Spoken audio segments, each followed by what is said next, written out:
Bismillahirrahmanirrahim. Alhamdulillahirrahmanirrahim. Assalatu wassalamu ala asyrafil anbiya wal mursalin sayyidina Muhammadin wa asyrafil anbiya wa maulana Muhammadin wa ala alihi wa sahbihi ajma'in. Qala al-mu'allif rahimahullah subhanahu wa ta'ala wa nafa'ana bi ulumihi Rabbi shrah li sadri wa yassir li amri wahlul 'uqdatam min lisani yafqahu qawli subhanaka la ilma lana illa ma 'allamtana innaka antal 'alimul hakim wa la hawla wa la quwwata illa billahil 'aliyyil 'azim Allahumma a'inna kitab shrah 'alaina min hadana wa min bismillahirrahmanirrahim.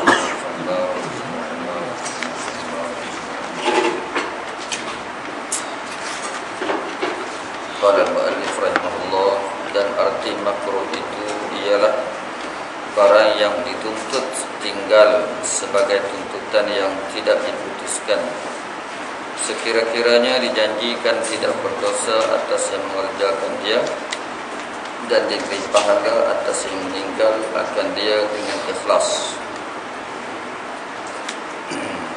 Kerana yang makruh itu setengah daripada amaran Allah Ta'ala. Jadi hukum syarak terbahagi kepada 5 perkara: wajib, sunat, haram, makruh dan harus. Jadi kita diperkenalkan tentang hukum-hukum ini serta keputusan ataupun kita panggil akibat ataupun ganjaran daripada mematuhi ataupun melanggar daripada hukum ataupun keputusan ataupun ketetapan yang berbentuk undang-undang yang ditentukan oleh Allah Subhanahu wa taala sebagai sahib syar'i, iaitu ampunya undang-undang tersebut ataupun ampunya peraturan-peraturan tersebut. Jadi kerana kita sebagai hamba Allah Subhanahu wa taala, maka kita kena membuktikan kehambaan kita di sisi Allah Subhanahu wa taala serentak dengan pengakuan kita Allah Taala itu sebagai Tuhan kita. Jadi tidak ada maksud apabila kita mengakui Allah Taala sebagai Tuhan kita, tetapi dalam masa yang sama kita tidak menjadikan diri kita itu sebagai hamba kepada Allah. Dengan arti kata yang lain, kita tidak memperhambakan diri kita kepada Allah, perhamba dari sudut mentaati perintah dan mematuhi ketetapan-ketetapan ataupun hukum yang dibuat oleh Allah Subhanahu wa taala. Maka kita akan menjadi seorang yang juga hamba, tetapi hamba yang asi di sisi Allah Subhanahu wa taala, tidak menjadi seorang hamba yang afdal ataupun yang mulia ataupun yang berkedudukan di sisi Allah Subhanahu wa taala. Para alim ulama, seorang daripada ulama iaitu Syekh Utsman bin Hasan Asy-Syakiri menyebut dalam satu kitabnya, dia kata afdalun nas, manusia yang paling afdal itu man kana lahu khamsa khisalin, ialah mereka yang ada pada dirinya itu 5 perkara. Jadi afdalun nas yang terlebih afdal manusia di sisi Allah Subhanahu wa taala, seorang manusia yang ada kedudukan di sisi Allah Subhanahu wa taala, dengan maknanya manusia yang mendapat banyak kurniaan dan anugerah daripada Allah Subhanahu wa taala atas kedudukannya yang tinggi di sisi Allah, ialah man kana lahu khamsa khisalin, iaitulah mereka yang ada pada dirinya itu 5 perkara.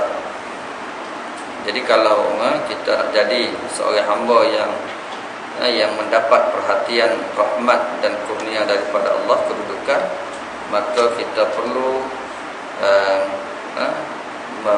memiliki 5 sifat ini. Yang pertama, ayyakuna muqiman ala ibadati rabbih. Ayyakuna muqiman, bahawa adalah seseorang itu muqiman, sentiasa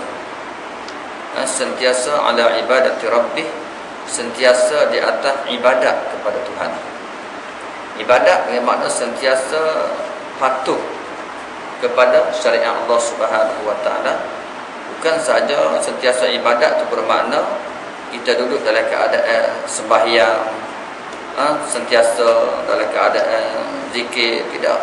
Maknanya kita menjalani kehidupan itu tidak lari, tidak tergelincir daripada batasan landasan syariat ataupun ketetapan undang-undang Allah Subhanahu wa taala. Jadi itulah orang yang mulia di sisi Allah Subhanahu wa taala. Yakuna muqiman ala ibadati rabbih, iaitu dia ni sentiasa atas dasar ibadah, pengabdian diri, kepatuhan kepada Allah Subhanahu wa taala. Itu yang pertama. Jadi bagaimana kita nak memastikan semua sekali itu? Mestilah kita mempunyai panduan yang cukup, panduan yang lengkap, yang cukup, yang sempurna. Maksud dia panduan ilmu yang cukup, supaya kita boleh menjaga hal ehwal kehidupan kita daripada semua sudut, supaya tidak terlanggar had ataupun batasan syariat Allah Subhanahu wa taala. Sebab itulah orang yang memiliki ilmu yang banyak itulah orang yang lebih takut kepada Allah, maknanya lebih menepati kehidupannya dengan syariat Allah Subhanahu wa taala. Dan kalau kita ni orang yang pakai ilmu, itulah orang yang terdedah dengan kekufuran, bukan setakat maksiat, tapi melibatkan terdedah kepada kekufuran. Di sisi sebagaimana yang telah diberi amaran oleh Nabi sallallahu alaihi wasallam. Satu perkara yang kedua yang disebut oleh Syekh Osman bin Hasan Asy-Syakiri Al-Khawairi ini, ciri-ciri manusia yang afdal, yang mulia si Allah SWT ialah yakuna mukhlisan zahiran wa batinan. Yakuna mukhlisan, bahawa adalah iaitu orang yang ikhlas di dalam setiap ibadah dan perbuatannya itu, mukhlisan zahiran wa batinan, zahirnya, batinnya, zahirnya ikhlas di dalam menyempurnakan tuntutan Allah Subhanahu wa taala, batinnya, hatinya betul-betul mengharapkan keredaan Allah Subhanahu wa taala dan tidak mengharapkan keredaan dan habuan-habuan yang lain. Seorang yang betul-betul membuktikan pengabdian diri dia zahiran wa batinan lillahi subhanahu wa ta'ala wahdahu la syarikalah. Jadi itu secara bilangannya, tetapi seperti mana yang kita sedia maklum, semua itu perlu kita bina dan perlu kita usaha, dan perlu kepada tarbiyah dan latihan yang tinggi untuk mendapat ciri-ciri ini dalam kehidupan kita, bagi melengkapkan kita sebagai seorang hamba yang afdal, yang diredai oleh Allah Subhanahu wa taala. Kemudian disebut lagi oleh para alim ulama yang ketiganya, ciri-ciri seorang yang afdal sisi Allah Subhanahu wa taala, ayyakuna an-nasu aminina min yadihi, bahawa adalah manusia itu selamat, manusia itu selamat daripada tangannya. Maknanya dia tidak mengganggu dan menceroboh serta mengkhianati dan menzalimi manusia-manusia. Maknanya dalam hubungan dia dengan manusia itu hubungan yang juga selari dengan syariat Allah Subhanahu wa taala. Ayyakuna an-nasu aminina min syarrih, bahawa adalah manusia itu selamat, sejahtera daripada sebarang bentuk kejahatan dan pencerobohan daripada dirinya. Maka orang yang makna manusia selamat daripada kejahatannya, orang itu mulialah di sisi Allah Subhanahu wa taala. Dan dia tidak mencarikan orang panggil marwah dan tidak menceroboh di atas harta dan juga tubuh badan dan lain-lainnya yang berkaitan dengan kepentingan manusia itu sendiri. Perkara yang keempat, seorang yang mendapat kedudukan yang tinggi di sisi Allah Subhanahu wa taala ialah ayyakuna, bahawa adalah dia itu ayisan. Ayisan dengan makna putus asa. Ayisan mimma fi aidin nas, adalah ia seorang yang putus asa, maknanya tidak mengharap sama sekali dan tidak berkehendak sama sekali mimma fi aidin nas, daripada apa yang ada pada milik manusia yang lain. Dia tidak ada sifat tamak, sifat ingin dan berkehendak kepada hak orang. Dia hanya semata-mata dengan Allah Subhanahu wa taala. Yisan maknanya putus asa, dia tak harap langsung, tak berkehendak langsung mimma fi aidin nas, daripada apa yang ada di dalam milik manusia. Orang panggil tidak kehendak kata kepada hak orang. Dia tak nak orang dapat lebih ke, orang dapat banyak ke, dapat molek ke, dia tak jadi masalah. Tak ada kehendak pun untuk nak merebut, nak mengambil daripada yang telah diberi kepada orang lain. Dan ciri manusia yang afdal di sisi Allah Subhanahu wa taala, yang kelimanya disebut oleh ulama ini, iaitulah ayyakuna musta'iddan lil maut, bahawa adalah ia sentiasa bersedia untuk mati. Sentiasa bersedia, musta'iddan, dia sentiasa bersedia untuk mati. Maknanya dia rasa redha, puas hati, tak ada menyesal bila-bila masa mati mari pun tak apa. Sebab apa? Dia sudah duduk dalam keadaan yang sempurna. Siap ada 24 jam, dia sudah bersedia untuk mati. Jadi orang-orang yang bersikap sedemikian sudah tentulah orang-orang yang mampu menjaga syariat Allah Subhanahu wa taala. Maka orang ini akan mendapat kemuliaan di sisi Allah, dan sudah tentulah juga di sisi makhluk-makhluk Allah Subhanahu wa taala. Sisi makhluk Allah taala. Jadi perkara-perkara itu adalah merupakan suatu perkara yang banyak berkaitan dengan dalaman. Itu berkaitan dengan dalaman, berkaitan dengan hati, semua sekali itu. Dan itulah yang menjadikan seorang itu cantik, seorang itu baik, seorang itu sempurna, yang diterjemahkan melalui ihsan itu sendiri. Ihsan itu sendiri. Jadi walau bagaimana sekalipun tingginya kedudukan seseorang itu di sisi Allah Subhanahu wa taala, seperti mana yang disebut oleh para alim ulama, tidak ada seorang pun yang dapat ataupun yang terkecuali ataupun yang tingginya melepasi daripada mentaati syariat Allah Subhanahu wa taala. Tidak ada.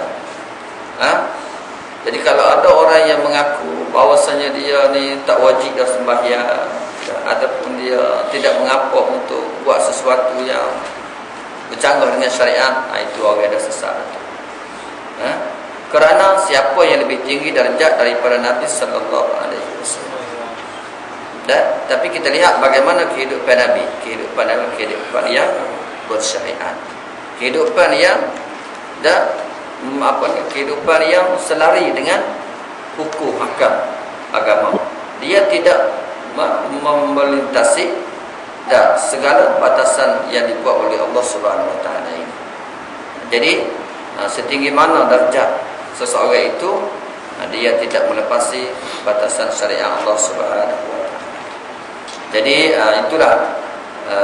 Jadi sebelum itu, pertamanya di peringkat sekarang kita nak mengenali bagaimanakah dan sejauh manakah batasan-batasan itu. Jadi keseluruhannya, kebanyakannya hukum itu merupakan ketetapan dalam bentuk perintah. dalam bentuk perintah. Allah Ta'ala perintah, suruhan. Cuma ada suruh buat, suruh secara qat'i, ada suruh dalam bentuk galakan. Ada juga perintah juga, tapi perintah dari sudut suruh meninggal. Nah, suruh juga tapi suruh meninggal. Tetapi suruh meninggal itu secara qat'i, putus, pasti. Dan ada suruh meninggal dalam bentuk amaran. Nah, jadi di situ keluarlah apa yang kita katakan wajib, sunat, haram dan makruh. Jadi kedua keempat-empat hukum ini sebenarnya perintah ataupun suruhan. Tetapi makruh ni kalau kita terjemahkan, kalau kita artikan, makruh bermakna yang dibenci. Daripada kariha yakrah, yang dibenci, bermakna perkara makruh itu perkara yang dibenci oleh Allah Subhanahu wa taala. Jadi isunya mana walaupun kita buat tidak dijanjikan seksa, tetapi kita dibenci. Dibenci.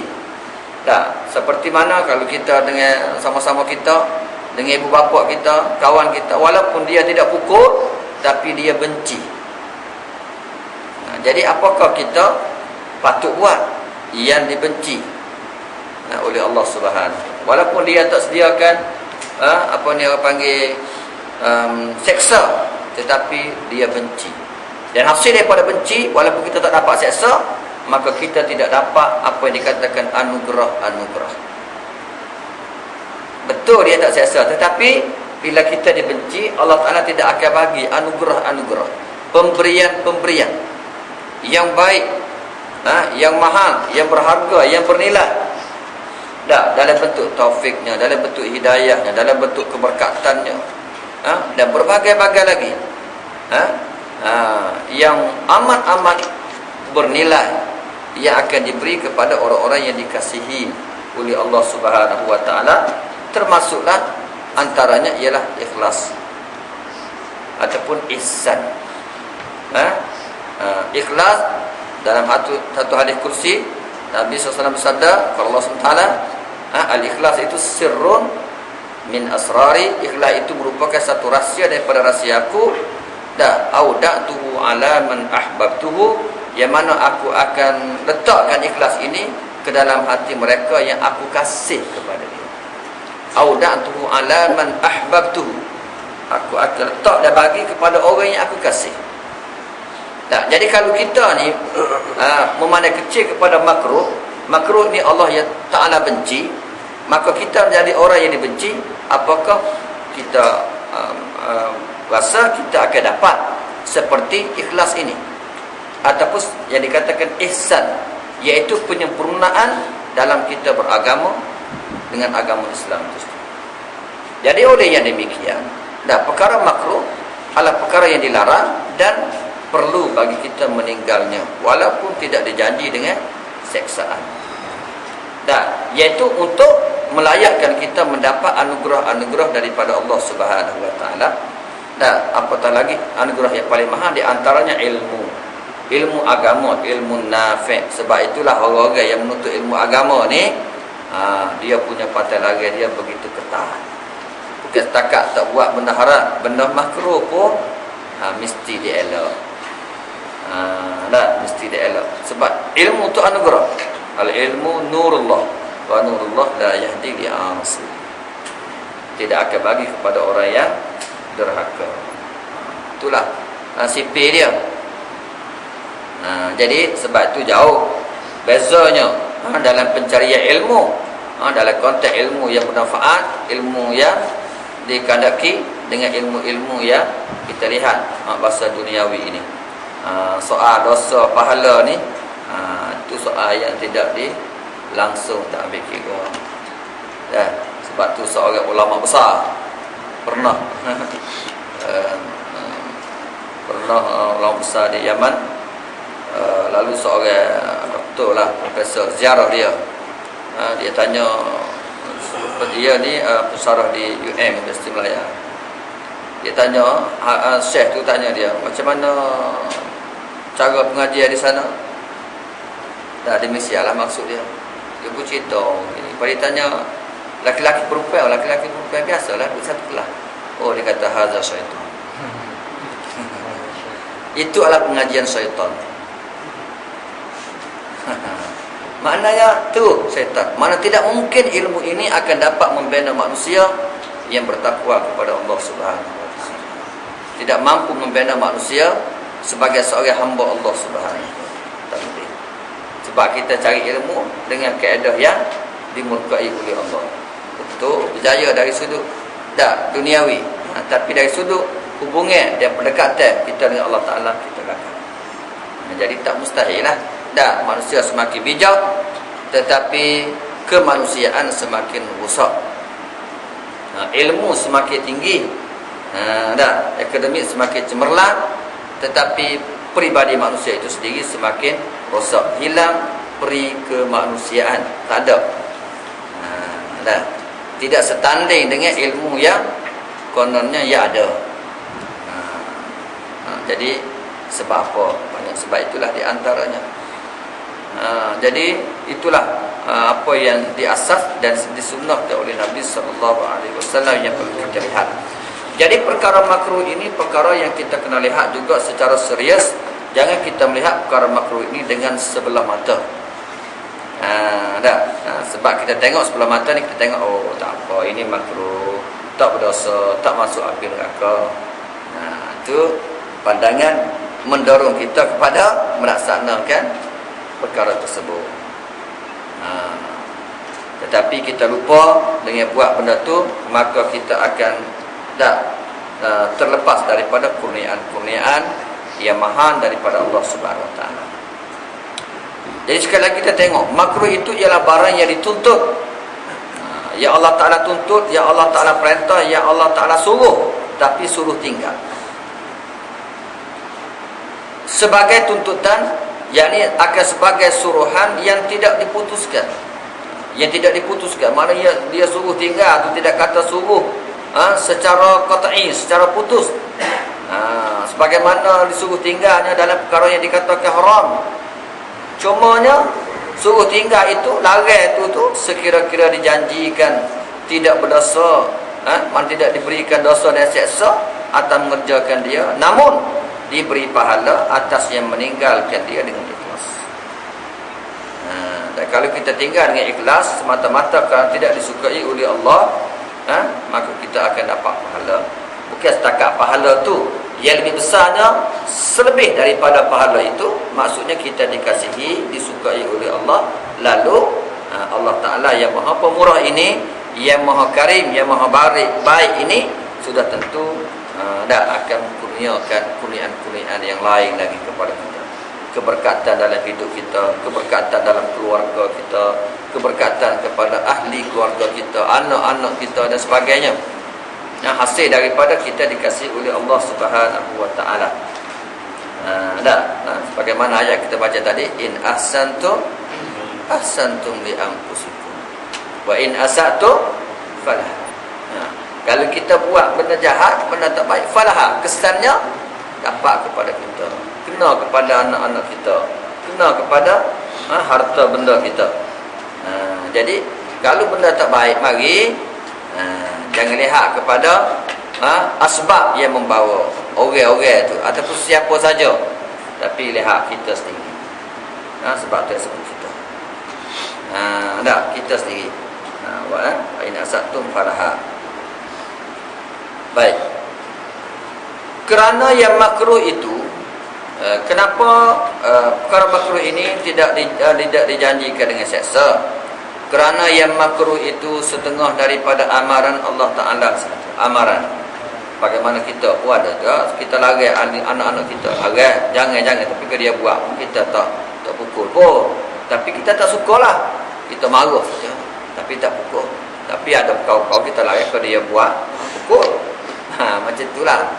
Jadi kita tak suka. Contoh, kalau yang makruhnya apa dia? Seperti makan sambil berjalan. Itu syarat tak suka. Sambil berjalan kita makan.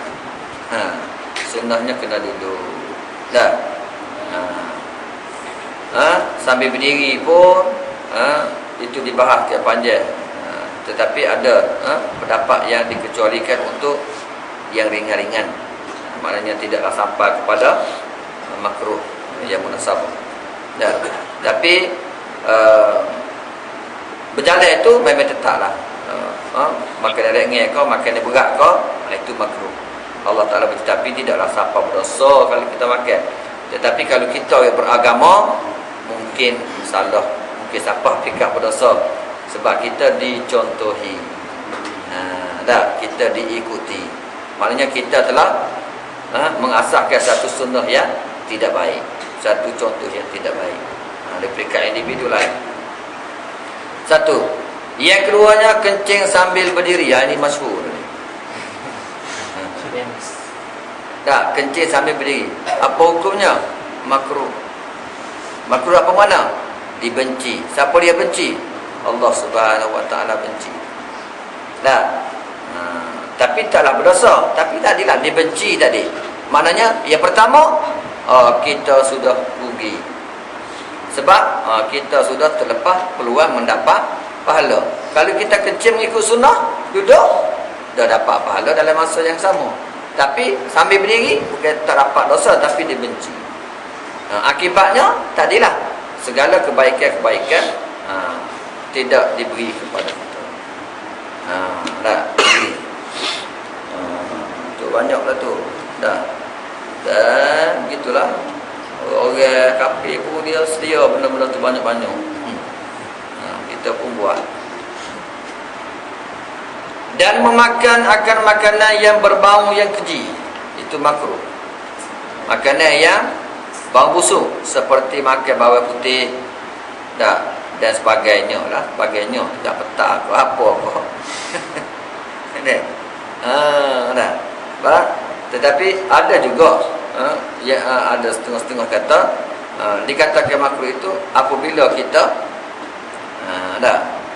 nak mendekati dengan orang ramah, kata dia, iaitu mengganggu orang.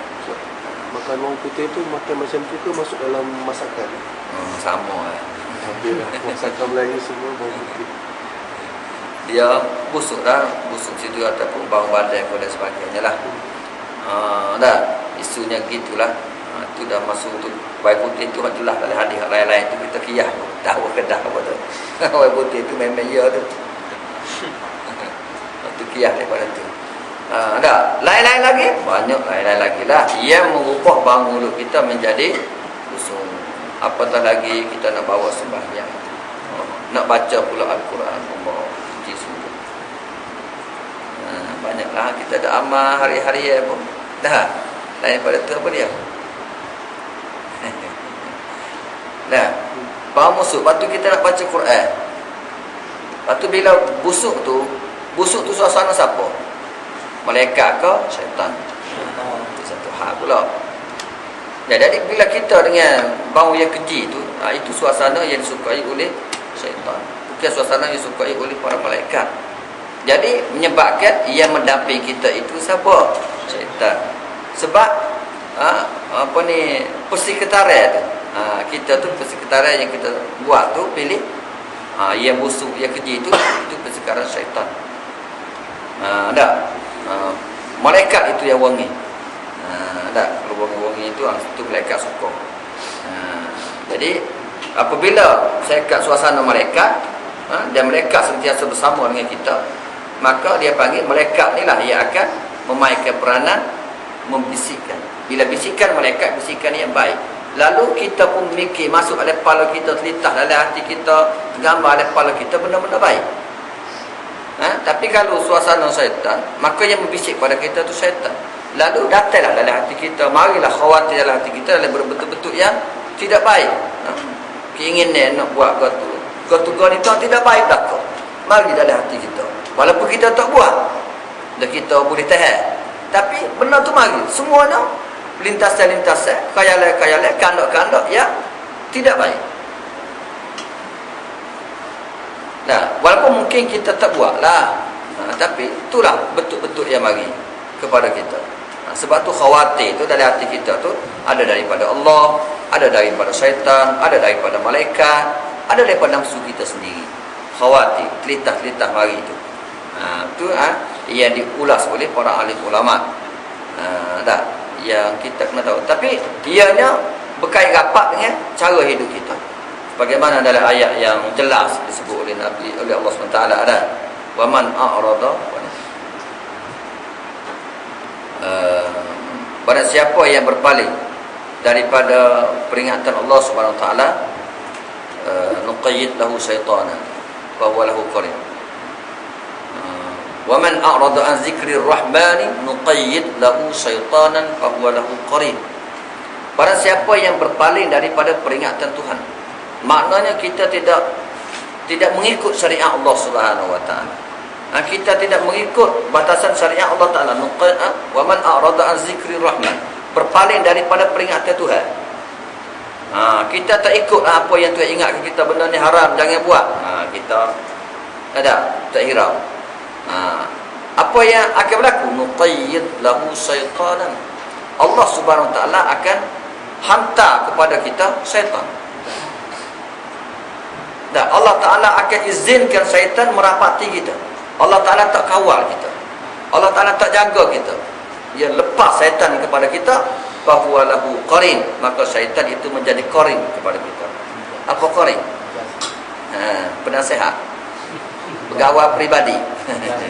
Itu qarin. Dialah menjadi qarin kita. Bahwa lahu qarin. Apabila qarin kita tu syaitan, habislah kita. Habis. Dialah yang menasihati, membisikkan, mendatangkan dalam hati kita. Segala lintasan-lintasan yang kita. Allah Ta'ala benci kepada kita, marah kepada kita, lalu Allah Ta'ala tak beri perlindungan kepada kita, lalu Tuhan biarkan dan lepas syaitan merapati kita. Kita ni syaitan ni kita tak boleh, Allah Ta'ala saja yang boleh menjaga kita. Sebab tu kita kata a'udzubillahi minasyaitanir rajim. Allah Ta'ala saja boleh pelihara kita daripada syaitan. Bila Tuhan tak pelihara, itulah yang jadi. Baik.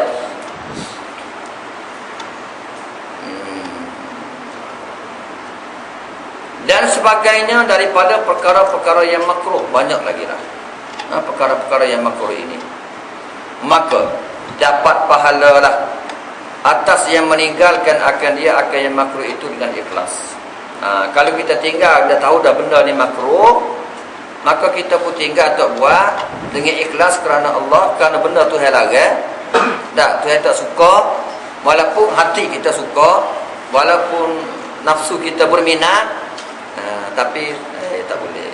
Ni makruh ni, Tuhan benci ni. Tuhan larang ni. Tak boleh, dia Tuhan larang apa? Kita nak minta dengan dia, kita nak berdoa dengan dia, kita nak pahala daripadanya, nak minta rezeki lah, nak minta selamat lah, nak minta apa dengan dia, tapi kita buat sesuatu yang dia benci. Macam mana dia nak bagi doa-doa kita, nak terima doa-doa kita, nak terima amal ibadat kita? Sedangkan kita buat perkara-perkara yang dibenci oleh Allah Subhanahu Wa Taala. Jadi apa yang kita harapkan daripada Allah Taala tu tidak akan dibagi. Dan kalau dia bagi pun, bagi yang tidak baik, sebab orang yang dia benci. Harta pun banyak dia bagi, tapi yang tidak berkah. Tu kesannya, tu kita takut tu. Dan anak pun dia bagi, tapi yang tidak berkah. Itu yang tak berkah agak habis. Semuanya bukan menjadi rahmat kepada kita, tetapi menjadi asbab kepada kecelakaan kita. Baik. Dan tidak diseksa atas yang mengerjakan dia ke perkara yang makruh. Bahkan walaupun tak diseksa, bahkan yang ditetapi merugi akan dia. Bila kita buat benda makruh, rugi. Kalau melibatkan RM1, masuk dalam bab membazir. Tak, benda makruh. Aku benci, manfaat pun tak ada, duit pun habis. Tak, membazir. Itulah membazir. Bila kita melakukan sesuatu yang kita belanjakan pada jalan yang tidak diredai oleh Allah, maka hukumnya adalah membazir. Kita kata membazir ni buai nasi, beli banyak makan tak habis saja. Betul dah, itu satu bentuk. Tetapi secara umumnya, setiap perbelanjaan pada perkara yang tidak disukai oleh Allah, maka perbelanjaan itu Allah Ta'ala bukukan itu pembaziran. Bazir itu dan macam mana kita membazir sebulan-sebulan.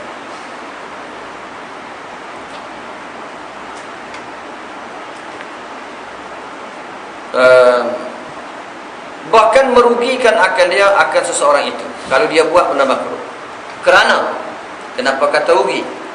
Kerana yang makruh itu satu amaran yang dibenci akan dia oleh Allah Ta'ala atas yang mengerjakan. Itu riwayat dia jangan buat dah. Tapi kita pergi buat juga rugi. Satu. Dan yang kelimanya, daripada hukum syarak ialah harus, wajib, sunat, haram, makruh, harus. Itu hukum syarak. Ingatlah tu. Berapa hukum syarak? 5. Dan secara kasar. Yang kelima hukum syarak ialah harus. Ada perkara-perkara yang syarak kata harus. Harus. Benda ni harus. Benda ni harus. Makan nasi harus. Dah. Kau wajib lah. Ada juga wajibnya. Bila tak dia nak semaya lapar. Tu kena makan lah. Dah. Kalau kita dah ada tenaga dan buat ibadat cukup dah, maka ketika itu harus. Dan cuma tengok hal-hal, tapi pada asasnya lah, apa dia terlibat dengan keadaan-keadaan. Seperti juga harus, kadang-kadang benda tu harus, tapi benda harus ni boleh menjadi wajib, boleh menjadi sunat, boleh menjadi haram, dan juga boleh menjadi makruh. Berdasar kepada tujuan yang kita buat. Makan nasi ni kita kata harus, tapi makan nasi ke mana tu? Ni untuk nak pergi tempat mau siap. Malam ni ada mau siap konsep ke apa. Nanti dulu makan nasi lagi tak boleh tahu. Gua gini lapar gini. Makan nasi tu. Bukan harus dah tu. Bukan harus. Baik, dan arti harus pada syarak itu ialah barang yang dibiar dan dihalak. Juga dia halak. Kita tahu halak ni. Ni Kelantan campur petani pekak lah ni halak. Halak ni suruh lah. Dah suruh. Galakkan. Halak ni pada galak. Menggalakkan. Maka direka-reka kan, jadi bahasa Kelantan halak. Halak sungguh lah, dorong, menggalak. Tapi biasa diguna halak ni suruh benda tak baik je lah.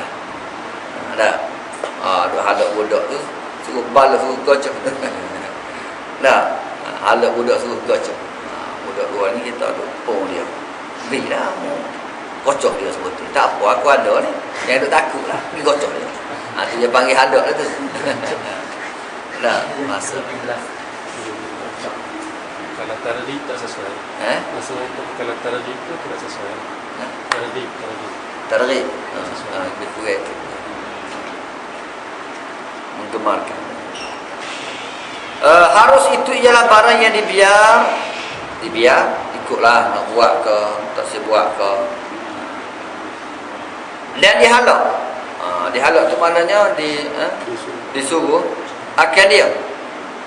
Suruh. Mana suruh? Kulu makanlah kamu, makan. Tapi beri pahala kalau makan. Tak beri pahala juga. Kalau tak makan, tak ada dosa-dosa juga.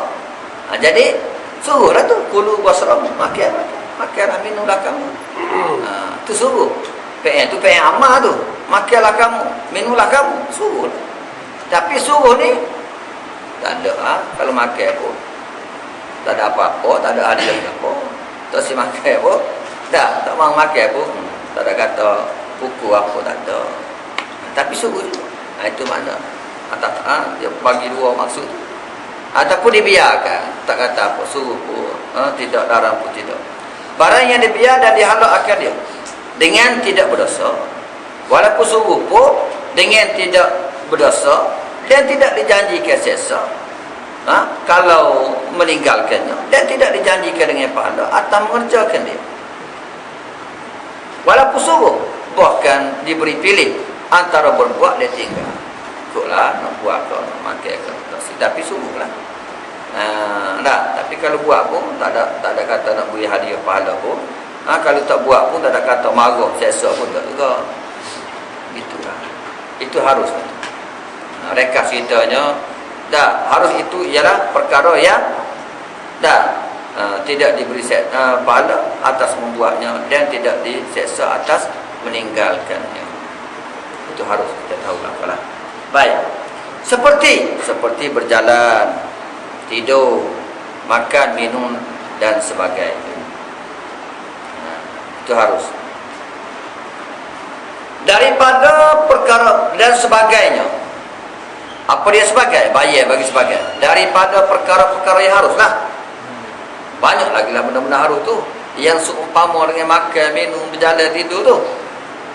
Kita nak bercakap ke, tak nak bercakap ke, nak diam ke dan sebagainya. Itu harus. Akan tetapi, ada tapi dia. Tetapi dikatakan harusnya tersebut itu selama tidak jadi tangga ataupun sebab bagi 4 perkara yang terdahulu. Tangga tu sebablah. Jadi seperti berjalan, makan, minum tu harus. Selama mana dia itu hukumnya harus, seperti makan, berjalan, selama mana perkara-perkara tersebut tidak menjadi tangga. Jadi tidak menjadi sebab bagi 4 perkara yang terdahulu, yakni bagi perkara haram tidak menjadi sebab bagi melakukan perkara haram, tidak menjadi sebab bagi melakukan perkara wajib, perkara sunat dan perkara makruh. Tapi kalau perkara harus itu menjadi sebab kepada perkara-perkara tersebut, maka ia harus itu bukan lagi hukumnya harus. Sebagai contoh, tetapi kata dia, apabila ia harus itu menjadi tangga dan penyebab kepada melaksanakan perkara-perkara yang 4 dahulu, haram, wajib, sunat, haram, makruh, dikatakan harus yang tersebut, maka jika jadi tangga bagi 4 yang terdahulu, maka tidak dinamakan akan dia harus lagi. Seperti berjalan. Baik, jalan ni harus. Tak ada kerja apa-apa, kita tak tahu kita nak jalan ke, pergi mari pun tak ada apa-apa. Nak duduk senyap pun tak apa, tak ada dosa pahala. Dan kalau bisa nak jalan kat pergi ujung mari ujung ni, tak ada apa-apa saja nak jalan, haruslah. Pahala pun tak ada, dosa pun tak ada. Baik. Tetapi berjalan ini, berjalan yang harus ini, maka jika berjalan itu kerana menuntuti ilmu yang wajib. Kita berjalan itu kerana nak pergi belajar. Belajar pula ilmu yang Allah Ta'ala kata wajib kena belajar. Maka tunggulah umur kita jalan dari nak pergi mana? Nak pergi belajar. Belajar apa? Ilmu yang wajib, fardu ain. Maka berjalan kita itu adalah berjalan yang wajib pula. Maka wajib pula ukurnya berjalan itu dan diberi pahala atas perjalanan kita. Setiap langkah tu banyak buat pahala. Pahala kita melakukan perkara yang wajib. Sebab kita nak gunakan ataupun perkara hari itu kita menjadi asbab kepada menunaikan perkara yang wajib. Itu pahala belaka lah. Kalau niat kita tu betul lah. Sepalah juga kita bekerja cari makan pun boleh pahala. Kena dengan niat kita. Sebab mencari nafkah untuk keluarga itu adalah wajib. Jadi bergerak kita untuk cari nafkah itu, mana kita buat benda wajib. Maka kalau ikhlas dapat pahala. Sebab tu ibadat ni memang umum, cuma atas pandai kita. Pandai kita. Tak pandai kan, duduk atas jadah pun tak boleh pahala lagi. Dan kita tak pandai. Sebab tu pentinglah, masa ini penting. Tidur orang alim lebih baik daripada ibadah orang jahil. Orang alim tidur. Tidur. Krong pun. Jangan hidup semaya. Pas semaya.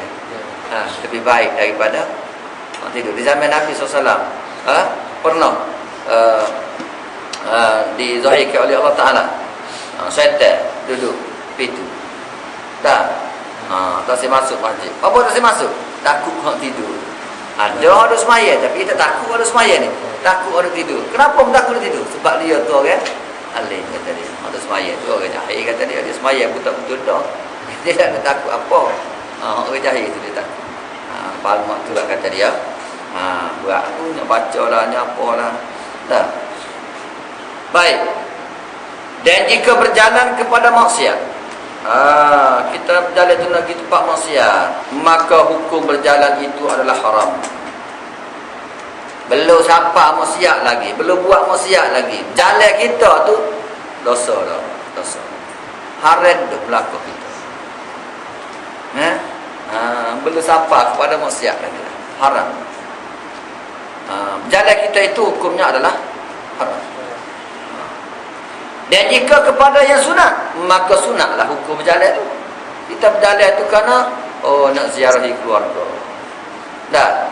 Sunat hukumnya ziarah orang sakit ke, melawat orang meninggal ke, sunat. Maka berjalan kita itu sunat, dapat pahala.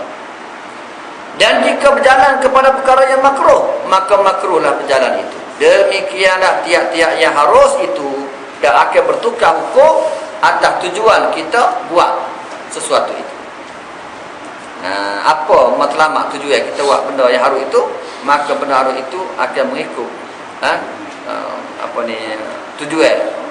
tujuan yang kita buat itu. Inilah sebagaimana yang telah tersebut itu. 5 perkara ni huraian hukum syarak. 5. Maka jika engkau menghendakkan lebih panjang dalam huraian hukum syarak lagi, sebenarnya banyak lagi hukum syarak. Tak, hukum yang keputusan yang dibuat oleh syarak sebagaimana kita sebut tadi, di antaranya apa? Sah. Sembahyang ini sah. Siapa dia yang hukum kata sah? Syarak kata. Macam ni batal. Macam ni afdal. Ini kurang afdal. Itu syarak belaka. Ini khilaful aula. Ini makruh tanzih, ini makruh tahrim. Itu merupakan hukum-hukum syarak. Pecahan daripada 5 tadi. 5. Sebagaimana kita wajib tu ada wajib aini, ada wajib kifayah. Tapi kita sebut wajib saja. Dari wajib sendiri ada wajib aini, iaitu wajib ke atas tiap-tiap individu. Ada wajib kifayah, ada wajib dalam bentuk kifayah. Mana ada seorang yang buat cukuplah. Jadi kita panggil fardu kifayah, wajib kifayah pun samalah. Ada sunat sama juga, ada sunat yang berbentuk ain ni, ataupun kalau semaya ke ada sunat muakkad, sunat ghairu muakkad, ataupun ada semaya ada sunat ab'ah, ada sunat ay'ah, sunat sendiri. Ataupun sudut zahir ni ada sunat ain ni, ada sunat kifayah. Apa dia sunat kifayah? Pakai contoh kita kata kurban hari raya. Kurban dia panggil sunat kifayah. Mana satu keluarga cukuplah seorang kurban, pahalanya dapat kepada seluruh ahli keluarga. Kita kata setiap keluarga tu tiap-tiap orang seorang dah memadai. Dia panggil kifayah. Itu di antaranya.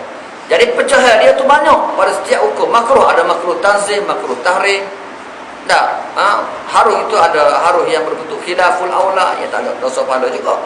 Maka kalau kita nak tahu pecah-pecah ini, kata dia, maka engkau belajarlah kepada kitab yang lebih belajarlah kitab-kitab yang lebih besar dalam bidang ilmu usulul fiqh. Kitab usul fiqh, usul fiqh. Usul fiqh ni satu bidang ilmu lah. Dan seharusnya kalau kita nak mahir dalam fiqh, kita kena menguasai ilmu usul fiqh. Seolah kalau kita nak mahir dalam hadis, kena mahir mustalah hadis. Kalau kita nak mahir dalam kitab, dalam ilmu tafsir, kita kena belajar usul tafsir. Asal dia samalah, semua dalam ilmu tu dia ada usul-usul dia. Kalau tidak, kita tidak boleh mendalamilah, menguasai secara yang lebih lengkap. Kitab-kitab yang lebih besar daripada ilmu usul fiqh dan kitab-kitab fiqh. Banyak lagi kita akan dapat melihat berbagai-bagai jenis hukum syarak yang disebut oleh para ulama dalam kitab-kitab fiqh. Cuma kesesuaian dalam ilmu ini sebagai pengenalan untuk supaya kita tidak bertukar dalam hukum-hukum yang kita nak guna pakai dalam pengajian ilmu tauhid ini. Hukum akal maka cukuplah dengan 5. Sebab kehendak kita ada di situ, harus wajib. Ni antara dua ibarat ia juga akan digunakan dalam hukum akal dan hukum adat. Faedatu, hadhihi faedatu, ini satu faedah. Faedah itu, ini satu faedah. Ni musannif kita nak mengingatkan kita satu perkara yang baginya cukup penting. Macam mana? Ini suatu perkara yang berguna. Ini satu perkara yang sangat berguna. Apa dia? Banyaklah orang-orang yang jahil dengan perkara ini. Ni dia nak bagi tahu ni. Ini suatu perkara yang berguna. Perkara yang berguna ini sangat banyaklah orang-orang yang jahil dengan perkara ini. Orang tak tahu. Sedangkan ia penting, tapi ramai orang yang tidak tahu. Sehingga yang tidak disangkakan dengan jahilnya, tetapi jahil juga. Sehingga yang tidak disangkakan dengan jahilnya, tetapi jahil juga. Maknanya orang tidak anggaplah dia tu jahil, tapi jahil juga. Jahil juga. Ni dia nak mengingatkan kita dari isu gapo. Kita tengok. Iaitu perkara yang sangat berguna ini, tiap-tiap perkara yang diputus oleh Allah dan Rasul, tetapi tidak ada janjian apa-apa daripada pahala dan seksa. Hak Allah Ta'ala putuskan, hak Rasul tetapkan dengan ketetapan wajib, tetapi tidak ada janjian apa-apa daripada pahala dan seksa. Tapi syarak kata wajib, hukum kata wajib, tapi wajib ni wajib yang tidak terlibat dengan dosa pahala. Tapi hukum syarak, hukum yang datang daripada Allah, hukum yang keluar daripada Rasulullah SAW, iaitu hukum wajib. Contohnya, kita nak kata hukum syarak, memang daripada syarak, tetapi wajib di sini tidak ada kaitan dengan dosa dan pahala. Kalau tadi kita lihat wajib, hukum syarak yang wajib, maknanya buat dengan ikhlas dapat pahala, meninggal dosa. Itu kita maklumlah, tahu. Tapi syarak juga kata wajib, tapi wajib ni tak ada dosa pahala ni. Wajib apa ni? Kita tengok.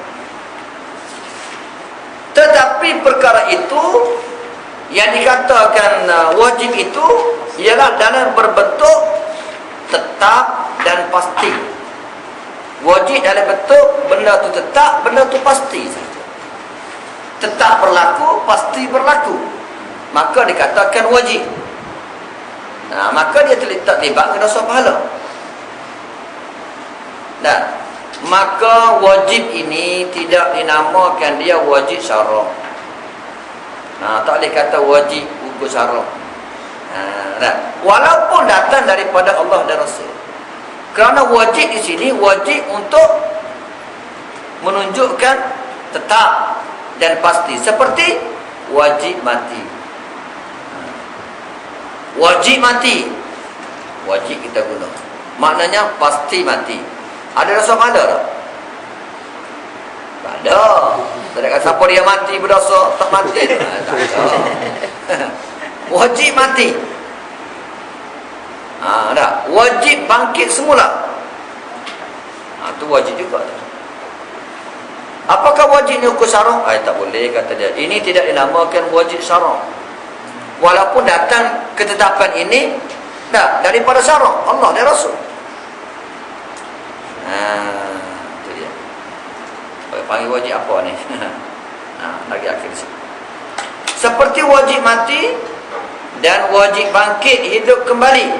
Itu wajib. Wajib kita hidup kembali. Wajib berlaku hari kiamat. Wajib. Dah. Wajib kita dihisap. Itu wajib berlaku kita guna.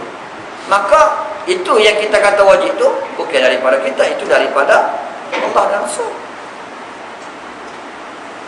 Akan tetapi tidak melibatkan dosa dan pahala. Dan barang sebagainya lah daripada wajib mati, wajib bangkit semula, dan barang sebagainya daripada perkara yang wajib berlaku. Maka iaitu wajib di sini dinamakan hukum aridi. Aridi. Aridi, hukum aridi, hukum yang baru datang. Hukum aridi dipanggil. Arti hukum aridi ini keputusan yang datang daripada pihak Allah Ta'ala. Keputusan yang datang daripada pihak Allah Ta'ala bukanlah keputusan yang dituntutkan ke atas pihak kita mengerjakan dia. Allah Ta'ala juga buat keputusan, tapi keputusan ini keputusan bukan dalam bentuk tuntutan ke atas kita sama ada untuk kita buat. Tak ada. Bukan perlu kita buat, tak. Tapi keputusan itu daripada Allah, ketetapan itu daripada Allah. Wajib mati, wajib hidup kembali, itu Allah Ta'ala lah tu yang buat ketetapan. Tetapi ketetapan ini bukanlah suatu keputusan dalam bentuk tuntutan, dalam bentuk tuntutan suruhan ke atas pihak kita untuk mengerjakan dia. Dia panggil hukum aridi. Hukum aridi. Kita ada hukum syara, hukum aridi pula. Lepas tu hukum akal lagi akan datang. Lepas tu hukum adat.